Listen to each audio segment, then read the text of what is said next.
11 dias na selva.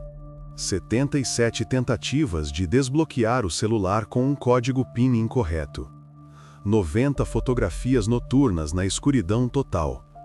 E nenhuma resposta clara para a pergunta: o que aconteceu com as duas estudantes holandesas na selva panameana na primavera de 2014? Esta história confusa começou na primavera de 2014 e permanece por resolver até hoje. Ninguém pode dizer com certeza o que aconteceu com Chris Kremers e Lisanne Froon, duas jovens que foram passar férias no Panamá.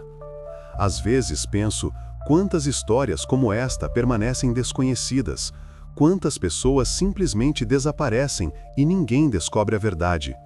Mas esta história tornou-se pública. E quanto mais detalhes surgiam, menos tudo isto parecia um simples acidente. Ambas eram estudantes de uma pequena cidade holandesa.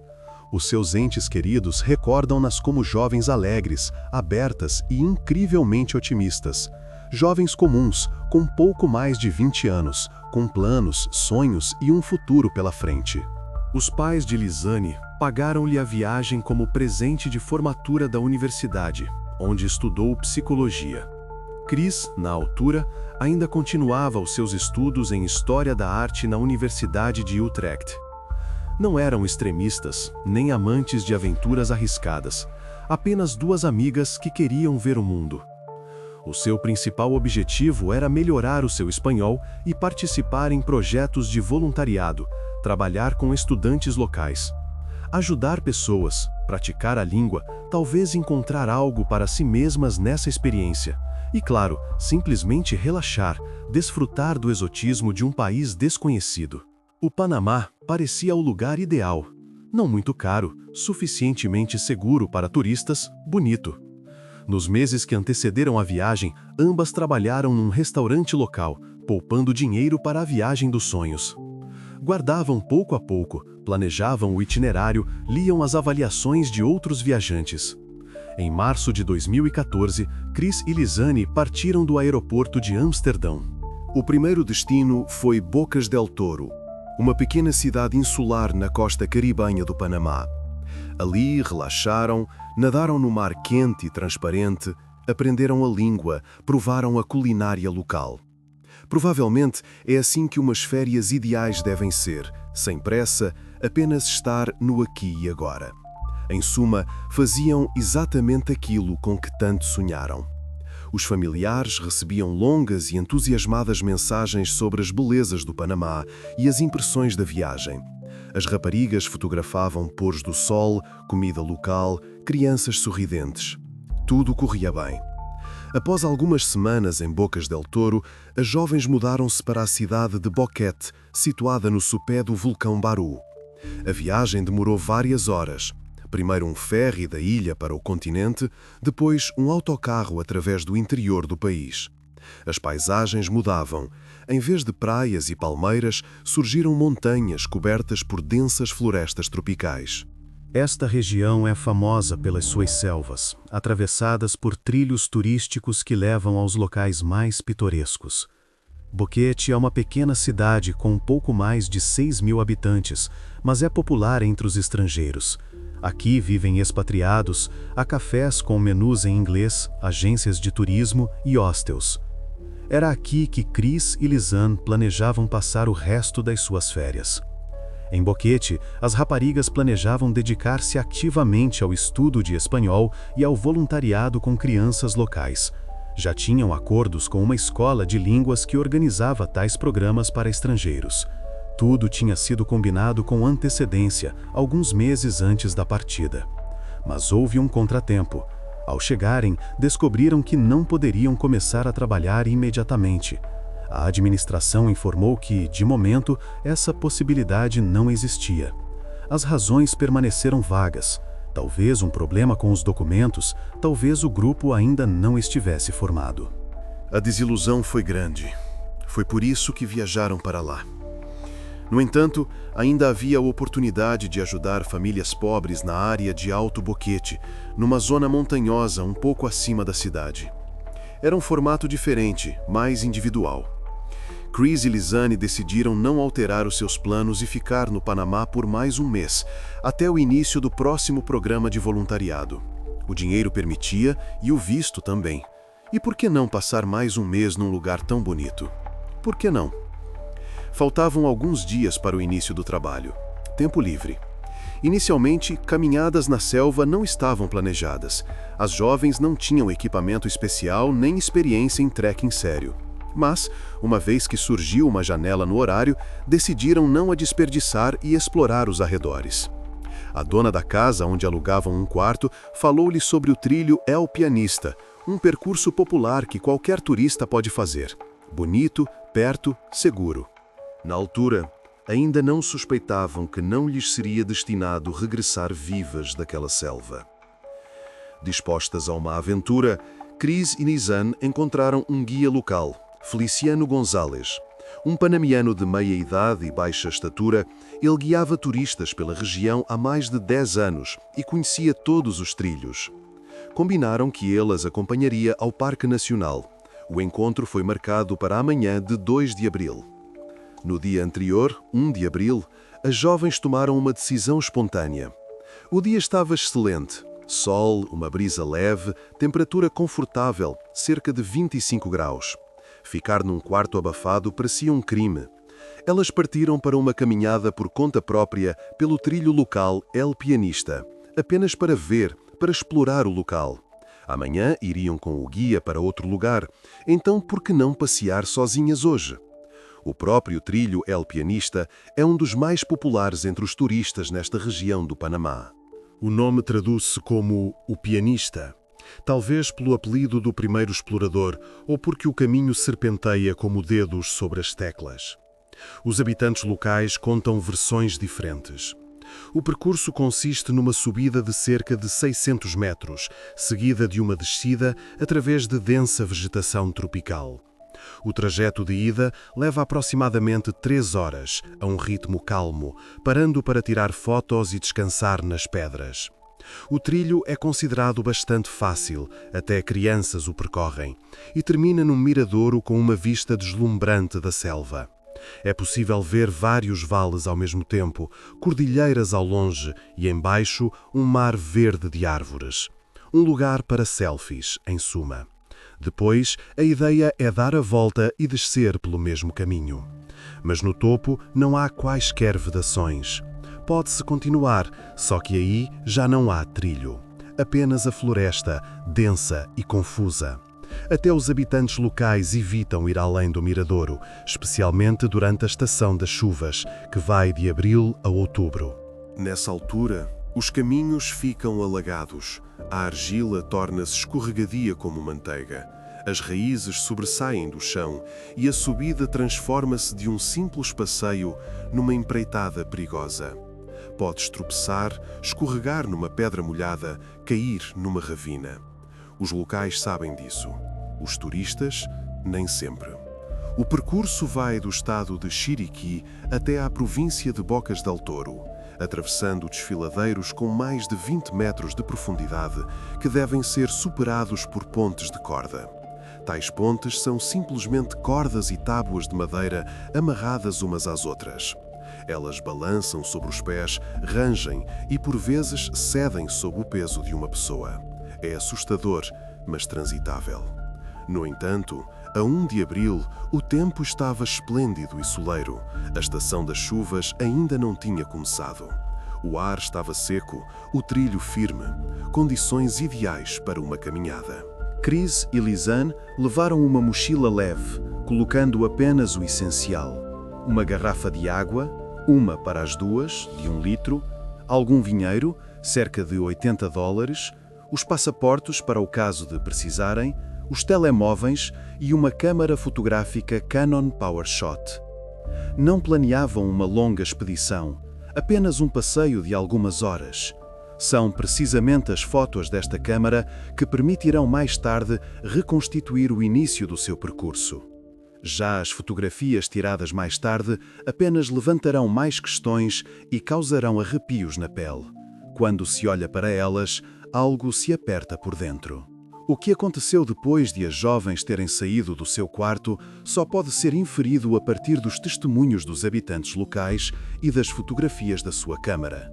Testemunhas diretas são quase inexistentes, ou estão em silêncio. Isso também acontece.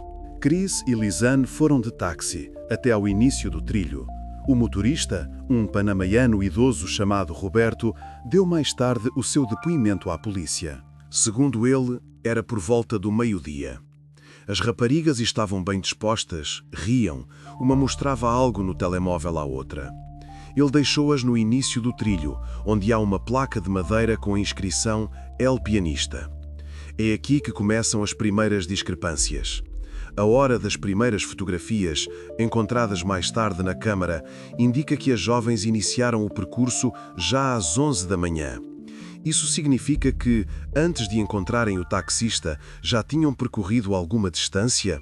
Ou o motorista enganou-se na hora? Não se sabe. Ao mesmo tempo, a polícia tem o depoimento do proprietário de um café localizado no início do trilho. Um pequeno restaurante de beira de estrada com mesas de plástico que vende sumo fresco e bananas fritas. O proprietário, um residente local chamado Pedro, afirma ter falado com raparigas parecidas com as desaparecidas por volta das 3 da tarde. 3 horas da tarde. Isso já é uma hora completamente diferente. Ele lembra-se delas porque os europeus se destacam entre os locais. Pele clara, uma mochila com o logotipo de uma marca holandesa. Uma delas usava uma t-shirt azul viva. Funcionários do mesmo café garantem que as jovens levaram consigo um cão-guia, um cão rafeiro chamado Blue, que frequentemente acompanhava os turistas e depois voltava para casa sozinho. O cão conhecia o caminho. Ele regressou sozinho mais tarde, já ao anoitecer. Se isto é verdade ou não, não se sabe ao certo, pois o cão não apareceu em nenhuma fotografia. E na câmera havia 133 fotos. Será que não teriam fotografado o cão nem uma vez se ele estivesse com elas? A 2 de abril, quando Chris e Lisanne não compareceram ao encontro com o guia e não deram notícias, Feliciano Gonzalez percebeu: algo estava errado. Ele foi à casa onde as jovens viviam, por volta das 9 da manhã. Bateu à porta, ninguém respondeu. A dona da casa disse que não as via desde a noite anterior. Ele ligou para os seus telemóveis, indisponíveis. Então, o guia foi à polícia. Inicialmente mandaram-no embora, dizendo que talvez as raparigas tivessem simplesmente mudado de ideias e ido para outro lugar, como acontece com os turistas. Mas Feliciano insistiu, algo aqui não estava certo. Ele trabalha com estrangeiros há muito tempo, sabe que são pontuais e não desaparecem assim, especialmente quando tudo já está pago. No dia seguinte, 3 de abril, Chris e Lisanne foram oficialmente declaradas desaparecidas. O procedimento começou. A 6 de abril, os pais assustados das raparigas chegaram a Boquete. O pai de Chris, um homem alto e magro com cabelos grisalhos, parecia 10 anos mais velho em poucos dias. A mãe de Lisanne chorava ao telefone já no aeroporto, enquanto tentava ligar para a polícia local. Consegues imaginar o que se passava dentro deles? As filhas foram de férias, enviavam fotos felizes, e depois, silêncio. E agora estás a voar através do oceano, sem saber se elas sequer estão vivas. Iniciou-se uma vasta operação de busca, que durou várias semanas. Primeiro, as desaparecidas foram procuradas pela polícia local, cães pisteiros e residentes. Até um helicóptero foi envolvido na busca, um velho Bell 206, normalmente usado para passeios turísticos. O piloto fazia círculos sobre a selva, tentando avistar algo lá embaixo, mas o denso dossel verde escondia tudo. Podes voar a 1 metro de uma pessoa e não a verás. A selva do Paraná é assim. Em breve, a polícia holandesa e os familiares das raparigas juntaram-se a eles. Chegou um grupo inteiro, amigos, tios, irmãos. Todos queriam ajudar. Procuraram, vasculharam os trilhos, interrogaram os locais. Os pais ofereceram uma recompensa de $30.000 por qualquer informação sobre o destino de Chris e Lisanne. Uma quantia enorme para o Paraná, onde o salário médio é de cerca de $500 por mês, mas não houve informações. As buscas duraram 10 dias, mas não deram resultado. Percorreram todo o percurso de alpianista. Verificaram cada desvio, cada bifurcação. Os cães seguiram o rasto no início do trilho, mas perderam-no a meio caminho do cume. Depois, nada. As jovens pareciam ter-se evaporado no ar, e a selva permanecia em silêncio. A dada altura, a polícia chegou a considerar a hipótese de as jovens terem sido raptadas. Nessa região, por vezes ocorriam casos de tráfico de pessoas, embora as vítimas fossem geralmente raparigas locais, não turistas europeias. Verificaram todos os que tinham problemas com a lei, interrogaram dezenas de pessoas, encontraram alguns toxicodependentes que andavam perto do início do trilho, por vezes oferecendo erva aos turistas. Foram detidos, pressionados, mas juraram não saber de nada. Depois, foram libertados. Em junho de 2014, 10 semanas após o desaparecimento, houve um avanço. Um habitante local chamado Iras, um índio da tribo Nagueba, que vive na pequena povoação de Alto Romero, encontrou uma mochila na margem de um rio. Ele estava a verificar as suas redes de pesca de manhã cedo, quando o sol mal tinha nascido, e deparou-se com ela. A mochila estava em cima de uma pedra, arrumada, como se alguém a tivesse colocado ali. Era a mesma mochila com que Cris e Lisanne partiram para a caminhada. Azul, com alças pretas, de tamanho médio, modelo de caminhada. Iras não percebeu logo que mochila era, mas decidiu abri-la. Talvez houvesse algo de valor lá dentro. Quando viu os passaportes, levou imediatamente o achado para a esquadra da polícia. Do local onde as jovens foram vistas vivas pela última vez até ao ponto onde a mochila foi encontrada, são cerca de 12 a 14 horas de caminhada pela selva. Mas a estranheza era outra. Especialmente estranho era o estado da mochila. Parecia estar em excelente estado, como se tivesse sido comprada na loja no dia anterior. O tecido estava limpo, os fechos funcionavam, não havia arranhões nem sujidade. E já tinham passado 10 semanas. Os objetos no interior estavam cuidadosamente arrumados e absolutamente secos. Isto excluía completamente a versão de que a mochila tinha sido levada pela corrente do rio da montanha. Se tivesse estado na água ou mesmo apenas na margem durante as chuvas, o interior estaria molhado. A água ter-se-ia infiltrado. Mas não, tudo seco, tudo no lugar. Além disso, em maio começaram fortes chuvas torrenciais naquela região. As chuvas tropicais não são a nossa chuvinha de outono. É quando, numa hora, cai a precipitação de um mês inteiro, quando a água corre como uma parede, quando ficas encharcado em 10 segundos. Uma mochila deixada na selva não poderia ter escapado ilesa. No entanto, estava em perfeitas condições, o que desafiava toda a lógica. No interior foram encontrados um passaporte em nome de Chris Kremers com a fotografia de uma jovem sorridente, um cartão de seguro de saúde em nome de Lisanne, $83 americanos, notas pequenas, de 5 e 10 dólares, os óculos de sol de ambas as jovens em estojos, os seus sutiãs, por que razão os tiraram e puseram na mochila, os telemóveis Samsung e iPhone, uma garrafa de plástico vazia e uma câmera fotográfica Canon PowerShot numa bolsa protetora. A perícia revelou o ADN de diferentes pessoas na mochila, pelo menos 3 perfis diferentes, talvez 4, um não era claro. Mas não foi possível determinar se foi deixado antes ou depois do desaparecimento das jovens.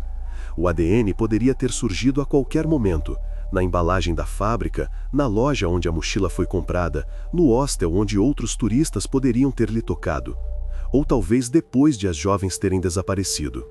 Na câmera e nos telemóveis foram encontradas mais de 1 dúzia de impressões digitais. Algumas repetiam-se, mas muitas não foram identificadas. Simplesmente não havia com o que as comparar. No entanto, o papel mais importante de todos os achados foi desempenhado precisamente pela câmera fotográfica, que estava na mochila de Lisanne com os outros objetos. Funcionava. A bateria ainda não tinha acabado, e no cartão de memória havia fotografias. Na câmera foram encontradas 133 fotografias tiradas em sequência. Os números seguiam-se por ordem, mas num ponto havia uma falha. Uma fotografia, com o número 509, tinha sido eliminada. Quem a eliminou, quando e o que estava nela retratado, não foi possível determinar. O ficheiro foi completamente apagado, não apenas marcado como eliminado. Isto pode ser feito através do menu da câmera ou ligando-a a um computador. As tentativas de recuperar o ficheiro do cartão de memória não deram resultado. A maior parte das fotos são rostos felizes de Chris e Lisanne com as belezas do trilho El Pianista como pano de fundo, bem como paisagens a caminho do cume. A luz da manhã penetra através das copas das árvores. Chris, com uma t-shirt azul viva, sorri de orelha a orelha. Lisanne tira uma selfie, de língua de fora. Fotos normais de turistas. Por estas fotos, vê-se que as jovens estavam claramente a desfrutar do passeio e que tudo corria bem. Há fotos em que elas caminham pelo trilho, segurando-se ao corrimão de uma ponte de madeira improvisada. Chris fotografa Lisanne em frente a uma árvore enorme, coberta de lianas. Lisanne tira uma foto de flores, umas flores tropicais vermelhas vivas, parecidas com pequenos sinos. Elas param para descansar, bebem água da garrafa à vez. Lisanne enxuga a testa com a mão, aparentemente está calor. Numa das fotografias, vê-se que a t-shirt dela está molhada de suor nas costas. A subida, afinal, não é das mais fáceis, especialmente no clima tropical úmido, quando o ar é denso como gelatina. Há também uma fotografia que confirma que elas chegaram ao cume, ou seja, ao final do percurso oficial. A foto foi tirada no miradouro, onde o trilho termina. É uma pequena área desmatada, com um banco de madeira e algumas pedras grandes onde se pode sentar. Na foto, vê-se o vale embaixo, as montanhas ao longe, o céu limpo e sem nuvens. A hora da captura, 13h54, segundo os dados da câmera. Quase 2 da tarde. Isso significa que elas subiram durante cerca de 2h30, a um ritmo calmo, com paragens. Aqui, neste miradouro, o seu percurso deveria ter terminado, dar a volta e regressar. A descida é mais rápida, 1h, 1h30, e elas estariam no sopé por volta das 4 da tarde. Ao anoitecer, teriam voltado para o seu hostel, e no dia seguinte ter-se-iam encontrado com o guia e partido para outra caminhada. Mas isso não aconteceu. No entanto, as fotografias seguintes mostram que Chris e Lisanne decidiram continuar, já por terreno selvagem, para além do miradouro, para onde já não há trilho. Relembro, no final do percurso não há vedações ou proibições, apenas floresta. Podes ir se quiseres, ninguém te vai impedir. Por que continuaram? Curiosidade? Aventura? Ou simplesmente não perceberam que o trilho tinha acabado? Nas fotos seguintes, vê-se que a natureza do terreno muda. O trilho torna-se cada vez menos discernível, mais parecido com uma vereda estreita, aberta por animais selvagens. Mais árvores caídas que é preciso contornar ou trepar. Chris fotografa um riacho, pequeno, murmurante, com água transparente a correr sobre as pedras. Lisanne fotografa uma rocha coberta de musgo. Pela hora da captura, vê-se que estas fotos foram tiradas cerca de 20-30 minutos depois das fotos do cume. Isso significa que já se tinham aprofundado em território desconhecido para elas. Segundo algumas fontes, naquela zona da selva há um grande número de cabanas e abrigos subterrâneos não assinalados nos mapas.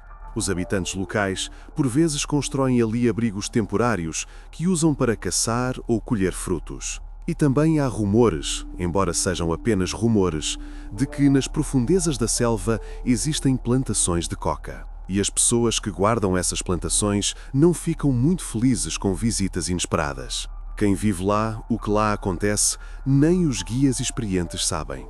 Eles simplesmente não vão para lá. A última foto diurna em que se consegue distinguir algo foi tirada às 14h54, exatamente 1 hora depois da foto no Miradouro. Nela vê-se uma bifurcação. À esquerda, um caminho desce, à direita segue ao longo da encosta da montanha. Qual escolheram as jovens? Não se sabe.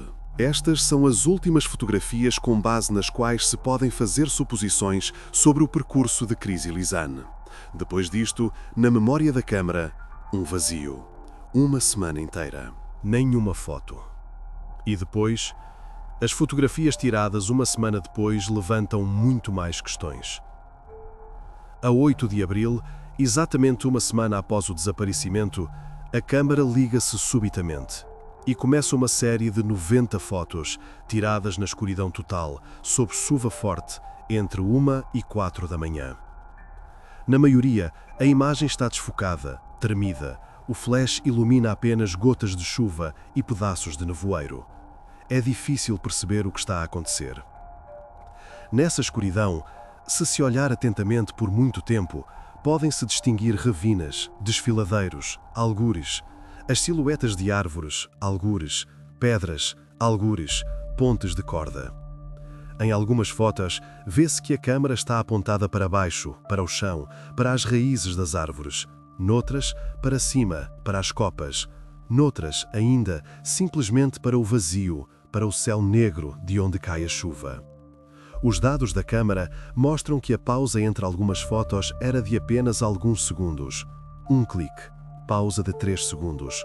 Outro clique. Pausa de 2 segundos. Mais um clique. Como se alguém estivesse a pressionar o botão do obturador repetidamente, sem olhar pelo visor. Para quê? Para iluminar o espaço à volta? Para afugentar alguém ou alguma coisa? Ou era um sinal de socorro, uma tentativa de chamar a atenção? Entre as fotografias noturnas havia algumas nítidas. Relativamente nítidas, pelo menos. Por exemplo, uma foto de um pau ao qual estão amarrados pedaços de plástico vermelho, muito provavelmente de um saco de polietileno.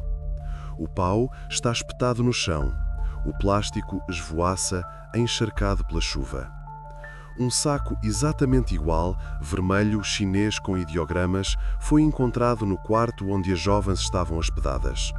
Elas, aparentemente, levaram-no para deitar fora o lixo e depois usaram-no para outra coisa.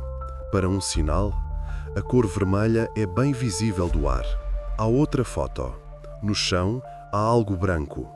Os peritos diriam mais tarde que são, provavelmente, pedaços de papel higiênico dispostos em forma de letras. Alguns acreditam que é um SOS. Outros dizem que são apenas pedaços aleatórios e que só quem quer ver um SOS é que o vê. O efeito de pareidolia, quando uma pessoa encontra imagens com significado em padrões aleatórios. Ao lado dos pedaços brancos na foto, vê-se algo pequeno e retangular. Um espelho? As jovens tinham um pequeno espelho de bolso. Com ele, poderiam fazer sinais de luz durante o dia, refletindo o sol, mas à noite é inútil. Outra fotografia, aquela que causa mais terror e levanta mais questões, os pais de Chris só decidiram mostrar 6 meses depois. Durante muito tempo, não a quiseram publicar, considerando-a demasiado pessoal, demasiado assustadora. Mas depois acabaram por concordar, na esperança de que alguém pudesse explicar o que significava. Nela, em grande plano, à luz do flash, estão retratados cabelos, ruivos, longos, um pouco úmidos. Os cabelos de Chris. Apenas os cabelos, sem rosto. A câmera está apontada para a nuca, para o topo da cabeça. Como se alguém a estivesse a fotografar por trás, muito de perto.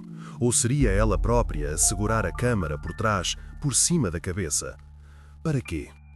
Porque esta foto foi tirada e por que mão? Não se sabe. Há versões. Lisanne fotografou Chris para registar o estado do cabelo, caso fosse medicamente importante. Ou Chris fotografou a sua própria cabeça porque sofreu um ferimento. Ou talvez tenha sido uma última tentativa de deixar algum rastro, a última foto de quem ainda estava vivo. Mas este é apenas um dos muitos mistérios desta história. Não menos importantes foram os telemóveis das jovens. Os telemóveis, em geral, podem contar muita coisa. Os smartphones modernos são praticamente caixas pretas, como nos aviões. Registam tudo: a hora em que são ligados, tentativas de chamadas, introdução de passwords, até mesmo a localização, se tiverem GPS. De acordo com o registro de chamadas do smartphone de Chris, um Samsung Galaxy para ser exato, ela tentou contactar os serviços de emergência através do número de socorro holandês 112, e isso aconteceu já a 1 de abril, às 16h39, ou seja, cerca de 1h30 depois da última foto diurna na câmara, durante a caminhada por El Pianista, quando já tinham passado o Miradouro. A chamada não foi completada, o sinal era fraco, não havia rede. Poucos minutos depois, às 16h51, Lisanne tentou o mesmo com o seu iPhone 4. Mas as chamadas não foram completadas, não havia rede naquela área. O Panamá é um país pobre, as antenas de telemóvel só existem ao longo das estradas principais e nas cidades. Na selva, é um vazio.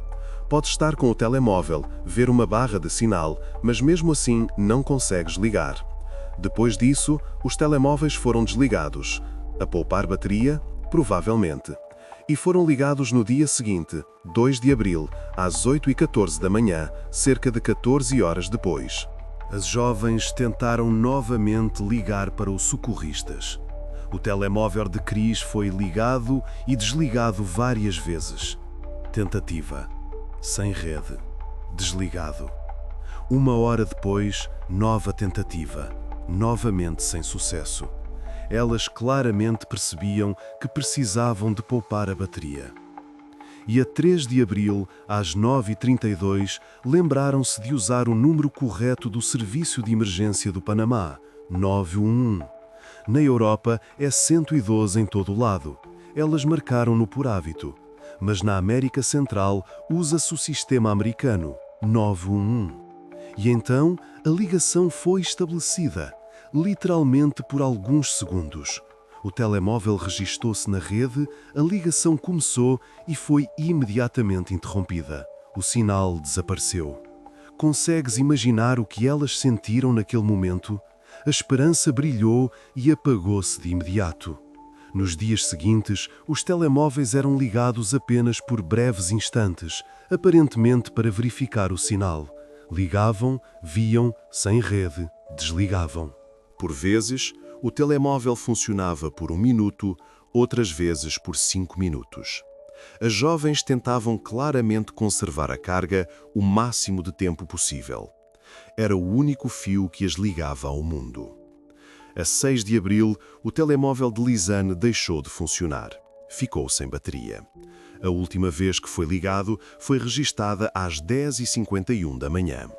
Depois disso, silêncio. O seu iPhone não deu mais sinais de vida. O telemóvel de Chris funcionou por mais alguns dias. Ela ligava-o com menos frequência, uma vez por dia, literalmente por 1 ou 2 minutos. Verificar a rede. Não há? Desligar. Poupar a bateria. O estranho é que, de acordo com os dados do telemóvel, de 7 a 10 de abril tentaram ligá-lo, mas inseriram um código PIN incorreto. Já não eram tentativas de verificar o sinal, eram tentativas de desbloquear o dispositivo. Durante este período, houve 77 dessas tentativas. 77 vezes alguém inseriu a password errada. Quem? A própria Chris, num estado de consciência alterada em que uma pessoa confunde os números? Ou outra pessoa que encontrou o telemóvel e tentou abri-lo? A 11 de abril, às 11h56 da manhã, o telemóvel descarregou completamente e não foi mais ligado. A bateria acabou. O ecrã apagou-se. Fim. Se acreditarmos que as próprias jovens tentaram estabelecer contacto com os socorristas, então elas resistiram 11 dias na selva selvagem, sem comida, com uma quantidade mínima de água, em constante medo. Ou talvez mais tempo, Não sabemos exatamente quando morreram. A última atividade do telemóvel não é necessariamente o momento da morte. Depois de a mochila de Lisanne ter sido encontrada, as buscas foram retomadas com nova força. Agora, pelo menos, havia um ponto de partida. E elas levaram a descobertas ainda mais terríveis. Em junho, a 14 horas de caminhada do local onde a mochila foi encontrada, entre dois riachos rápidos, encontraram os calções de ganga de Chris Kremers, cuidadosamente dobrados e abotoados. Estavam em cima de uma pedra plana, arrumados, como se tivessem sido colocados ali de propósito. Ao lado, duas botas diferentes, uma esquerda, uma direita, mas de pares diferentes. A bota de Chris e a bota de Lisanne. A 19 de junho foi encontrada a perna esquerda de Lisanne Frune, o pé, da metade da canela para baixo, com múltiplas fraturas nos ossos, calçado com aquela mesma bota. Foi encontrado por um habitante local que pescava com redes em águas rasas. Viu algo na água perto da margem, aproximou-se e ficou pasmado. A autópsia não revelou quaisquer sinais de violência, nem cortes de faca, nem vestígios de arma de fogo, nem marcas de dentes ou garras de animais. A pele estava parcialmente decomposta, mas os ossos estavam intactos. As fraturas encontradas foram descritas pelo perito como compatíveis com uma queda de altura ou com um forte impacto. Mais tarde, em junho e agosto, foram encontrados na margem do rio mais 33 fragmentos dispersos dos corpos de ambas as jovens. Um pedaço de fêmur, falanges de dedos, um pedaço de osso pélvico, costelas, estavam perto de uma ponte de corda que, aparentemente, estava presente nas últimas fotografias das jovens. A ponte é antiga, construída nos anos 80 pelos habitantes locais para atravessar o desfiladeiro. As tábuas apodreceram, as cordas desgastaram-se. Um lugar perigoso. Muitos dos restos mortais estavam a vários quilômetros de distância uns dos outros, todos ao longo do rio, como se tivessem sido espalhados pela corrente, ou arrastados por animais, ou talvez ambos. Também foram encontradas partes do osso pélvico e um fragmento de crânio. O teste de DNA confirmou. Eram os restos mortais de Chris Kremers. Quando os pais foram informados, a mãe de Chris desmaiou na esquadra da polícia. O pai sentou-se com uma expressão de pedra, sem dizer uma palavra. O que acrescenta estranheza é a conclusão do patologista. Os fragmentos estavam num estado extremamente atípico. Um pedaço de pele da canela de Lisanne estava em fase de decomposição ativa, escuro, macio, com um odor característico.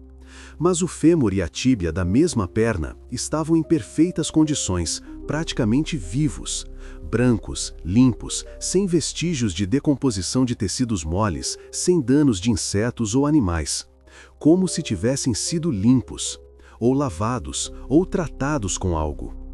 O patologista escreveu na sua conclusão: o estado dos restos ósseos não corresponde ao tempo estimado da morte e às condições ambientais. É necessária uma investigação adicional. Mas a investigação adicional nunca aconteceu. Os peritos da Holanda não foram autorizados a entrar, e os locais ou não sabiam como ou não queriam aprofundar a questão.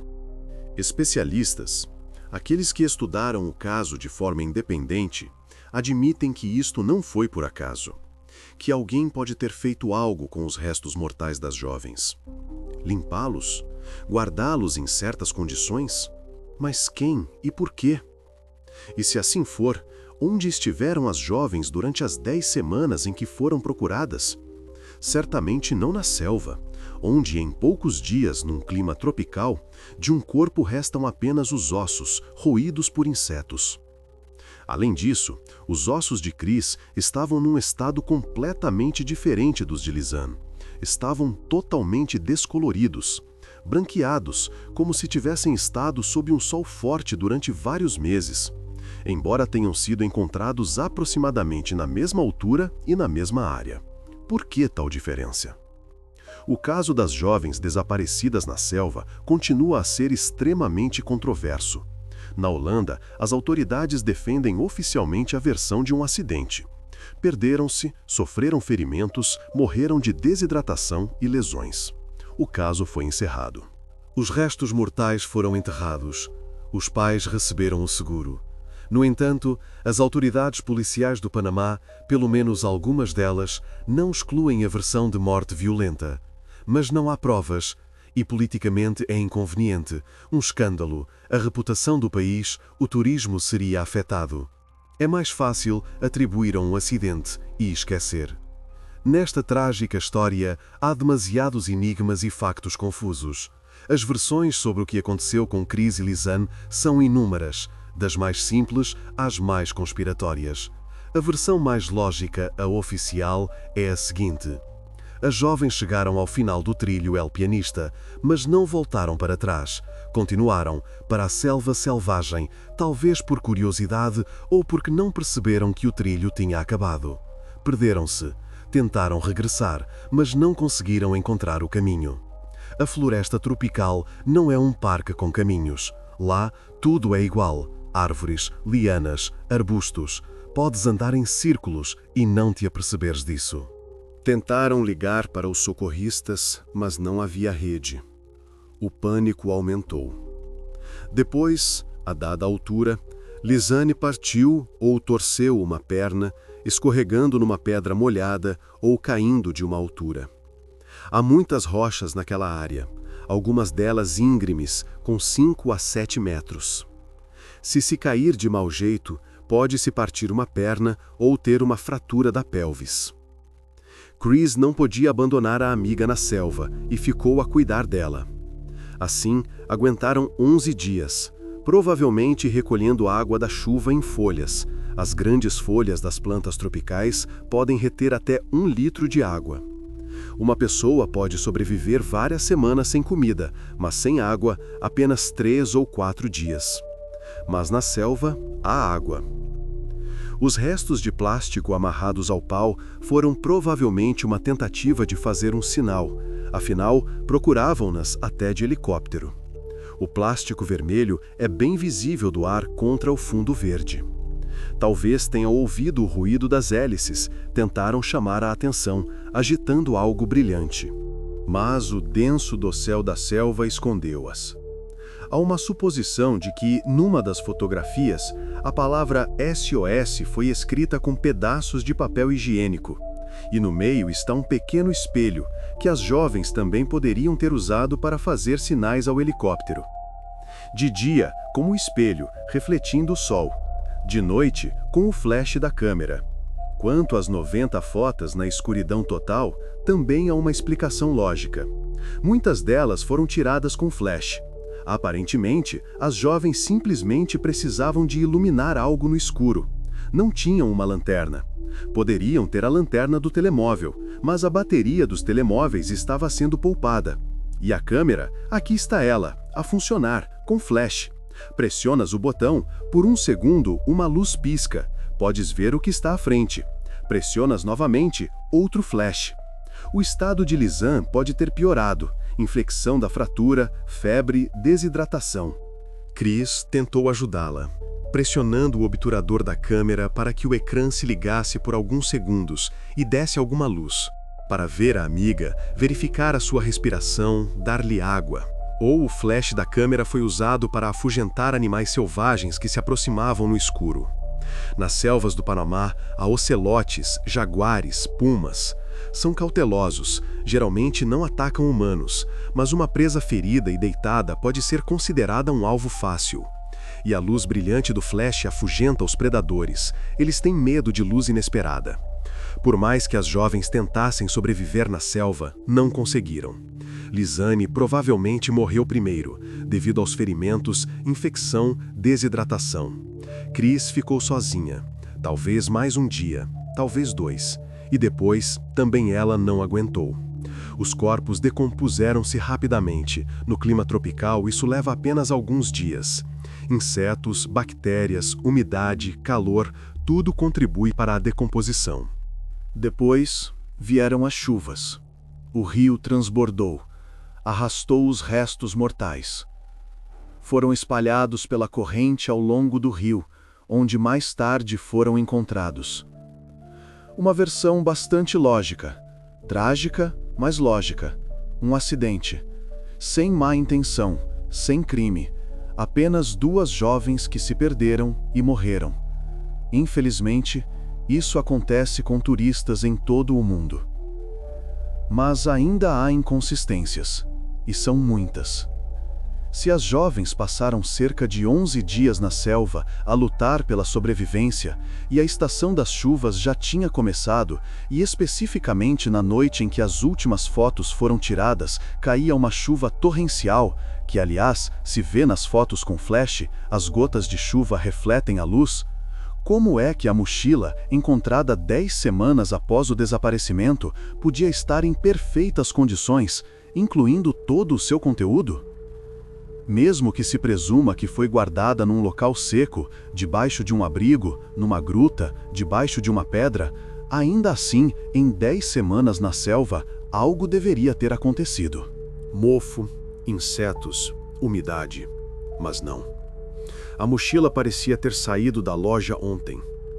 Relembro, a mochila foi encontrada a 14 horas de caminhada do local onde os restos mortais de Lisan foram encontrados.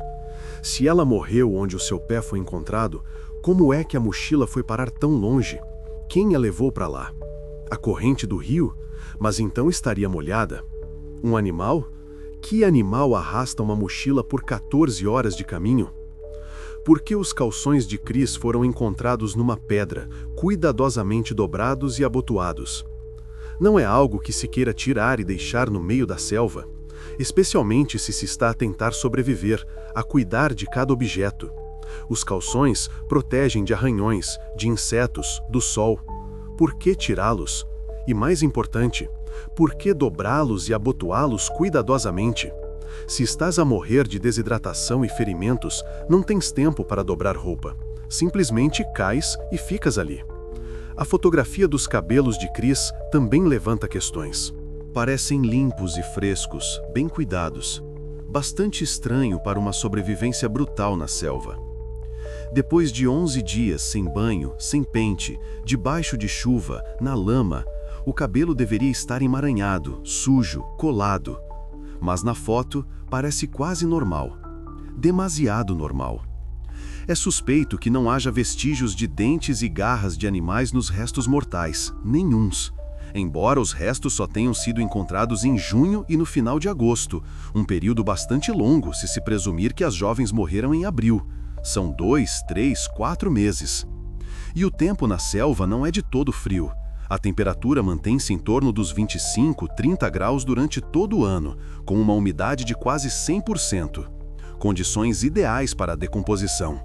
Em um mês, de um corpo restam apenas os ossos. E os ossos são uma iguaria para roedores, predadores, até mesmo para algumas aves, mas não há vestígios. Ainda mais estranho, o tal branqueamento dos ossos de Chris. Os ossos podem descolorir sob a ação do sol, mas para isso são precisos meses, por vezes anos, e precisam de estar num local aberto, sob raios diretos. Mas na selva, o sol quase não penetra através do dossel. Há penumbra mesmo durante o dia. Então, de onde vêm os ossos branqueados? Tais fatos estranhos deixam em aberto a possibilidade de uma morte violenta das jovens. Talvez, na selva, elas tenham encontrado perigo na forma de pessoas. Quem seria? Um maníaco solitário que vive na selva e caça turistas? Já houve casos assim na história. Ou um cartel de droga. Todos se lembram de onde Pablo Escobar escondia os seus laboratórios, bem fundo na selva, onde a polícia não põe os pés. O Panamá é um país de trânsito para o narcotráfico da América do Sul para os Estados Unidos. Através do seu território passam toneladas de cocaína. E onde há cocaína, há pessoas dispostas a matar pelo silêncio. Talvez as jovens tenham encontrado acidentalmente um desses laboratórios. Viram algo que não deviam ter visto. E foram eliminadas. E depois encenaram um acidente, espalhando os restos mortais pela selva para que tudo parecesse uma morte por queda. Além disso, já antes pessoas desapareceram nesta região. Em 2007, nas mesmas redondezas de Phuket, desapareceu uma americana, uma turista da Califórnia. Procuraram durante muito tempo, não a encontraram. O caso foi encerrado. Em 2009, desapareceu um guia local que levava estrangeiros pelos trilhos. 6 meses depois, o seu corpo foi encontrado numa ravina. Causa da morte, queda. Mas a família do guia não acreditou, afirmando que ele conhecia a selva como a palma da sua mão e nunca teria caído. Em 2012, desapareceu um casal de turistas alemães. Ainda não foram encontrados. Talvez tudo isto sejam coincidências. A selva é perigosa, as pessoas morrem, mas talvez não. Nesta história, há mais perguntas do que respostas. E é pouco provável que algum dia saibamos o que realmente aconteceu com as 2 estudantes holandesas na selva do Panamá na primavera de 2014. A versão oficial, um acidente. Perderam-se, sofreram ferimentos, morreram. Caso encerrado. Mas há demasiadas estranhezas para acreditar totalmente nisso. A mochila em perfeitas condições, os calções cuidadosamente dobrados, o cabelo limpo na fotografia, as 77 tentativas de inserir um pin incorreto, os ossos branqueados, a ausência de vestígios de animais e aquela fotografia eliminada que ninguém viu. Atualmente, no mesmo miradouro onde termina o trilho El Pianista, foi erguido um pequeno memorial em memória de Chris e Lisanne. Uma placa de madeira com as suas fotografias, flores que alguém por vezes traz, e também placas de metal pregadas nas árvores que proíbem ir mais longe na selva. Danger, do not proceed, trail ends here. Perigo, não prossiga, o trilho termina aqui. Mas os turistas, por vezes, continuam a ir. A curiosidade é mais forte que o medo. Querem ver o que há para lá da curva. Querem tirar mais uma foto. Andar mais 100 metros. A maioria regressa, mas não todos.